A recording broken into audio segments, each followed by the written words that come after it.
Assalamualaikum warahmatullahi wabarakatuh. Hari ni Rama nak tunjukkan kepada you all semua macam mana you all nak sign up you all punya downline yang baru. Okay, downline ataupun team you all yang baru. Andai kata jiran ke ataupun kawan-kawan you all nak join Mamasab kan. So you all boleh registerkan diorang dalam sistem ni dengan cara pertama sekali klik saja button tambah ni. And then kemudian you all masukkan segala detail-details ni lah. Okay, kalau dia ada company, you all kena tekan I have a company. So kena masukkan lah details company, you all punya team tu. Kemudian bank details juga.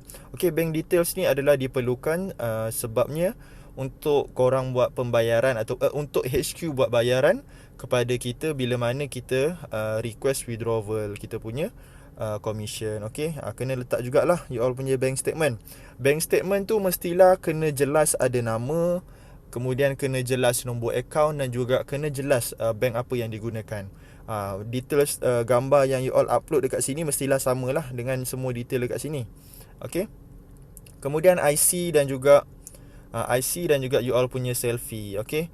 So detail-details ni memang diperlukan untuk pastikan setiap satu ejen akan ada satu sistem sahaja. Dia tak boleh ada banyak-banyak. Sebab kalau IC, nombor telefon dan juga email ada yang sama, you all tak boleh register. Sebab bermaksud orang tu dah pernah join Mamasab sebelum ni. Okay.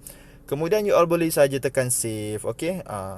Kalau macam ni tak boleh save lah sebab semua detail Rahman tak complete kan. Okay. So bila you all dah save, nanti you all akan nampak appear dekat sini. Alright, akan appear dekat sini.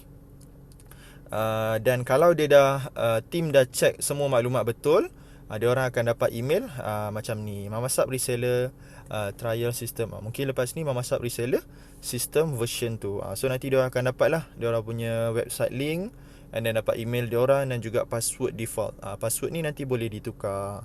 Okay, itu sahaja cara-cara macam mana you all nak registerkan you all punya team yang baru.